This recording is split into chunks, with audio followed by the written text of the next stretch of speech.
Okay, so my technology tool was Kahoot. I showed an example on how to use it last time. I'm going to more in-depth detail about it today. Kahoot is a fun and competitive way for students and teachers to, compete in the classroom while also learning. The way it works is each question that someone would create, let's just say teacher, for example, would create a series of questions. Each student would then log on to some sort of a technological device, go to kahoot.it, where they would then answer the questions. And the quicker you answer the questions, the more points you get. Whatever student has the most points at the end of the game would then win the game. Next, let's just go through it all right now with the checklist of technology tools that I have created. So how Kahoot works, you'd first create an account. Once you do that, you get to this screen here. You would then hit create. There we go. Now it's working. You could do anything games. You got the quiz, you got Jumble, your survey. We'll hit create new. So far in our checklist, which is security and privacy, it's a something that it's an account that you create through your email and password. So it's a very secure unless someone were able to hack into it. But even then, they're just looking at your Kahoot game. So it's very secure, and the privacy is very good. So now we're going to go on to create our game here. The title of our game will just be Simple Math. Description, if you want to have a description, you can. All right. We have no outside credit resources. We have nothing there. So now we're ready. We're going to go to the top green button here. Let's hit OK, go. Oh, I guess I have to add a description. Simple math problems. There we are. All right, go.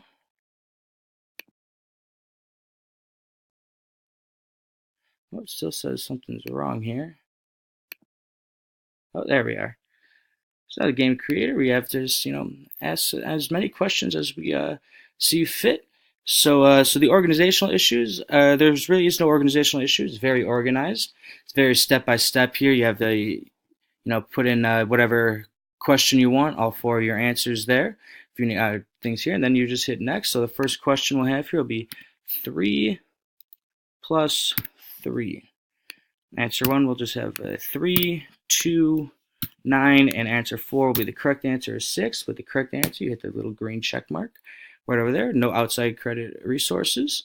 You could add any images if you want here. So then, yeah, we would hit next. That's question number 1. Question number 2, we'd do the same thing that we got here. So we have, let's do 4 plus 4. Yes, 2, 4. We'll have answer 2 here be the correct answer of 8. Hit the little green check mark, confirming it's the right answer. And 5. We have no outside credit resources, no images we need to add. So again, very organized, very simple here. Just hit next.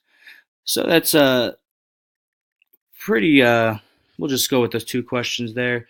We're going to save it. And then how you play it is so that this would be what the teacher has. Students would then be able to log on to any device that they can, whether it be a computer, laptop, iPhone. They'd go to kahoot.it, where then they also be able to play the game. So now let's go on to play the game. So the sample artifact would be, like a phone or whatever device. You could do T mode or classic mode. We'll just do classic mode right now. So now we've got ready to join.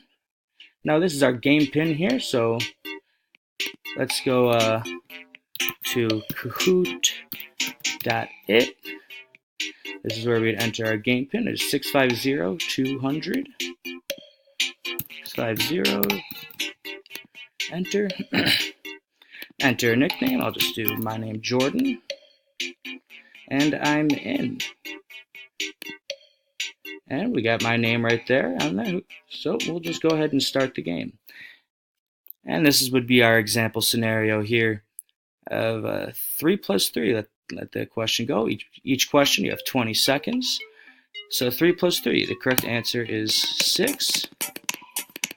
Again, it would work better on a phone. It's still not letting me answer the question, but that's okay. I think we'd have to be on some sort of iPhone or iPad device. 2, 1. The correct answer, as it clearly says, is 6. I don't think let me answer because I am the creator of the game. So if a student answers 6, they'd get points. The quicker you answer the question, the more points you get.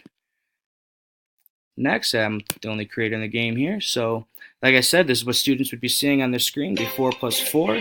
Obviously, the answer is 8. If I was not the creator of the game, I would be able to click it and get the points rewarded to me. We'll wait the 10 seconds here until the time limit is up. And that is Kahoot. I mean, it's very simple, it's very fun, it's very educational, as teachers can create, sample test questions or quiz questions for students if they want. And it gives students, a fun and competitive way to, learn while also competing against their classmates. So I hope you enjoyed my presentation for Kahoot. I hope, someone takes it and uses it because it's a very good tool for, educators to use to teach their students. Thank you so much.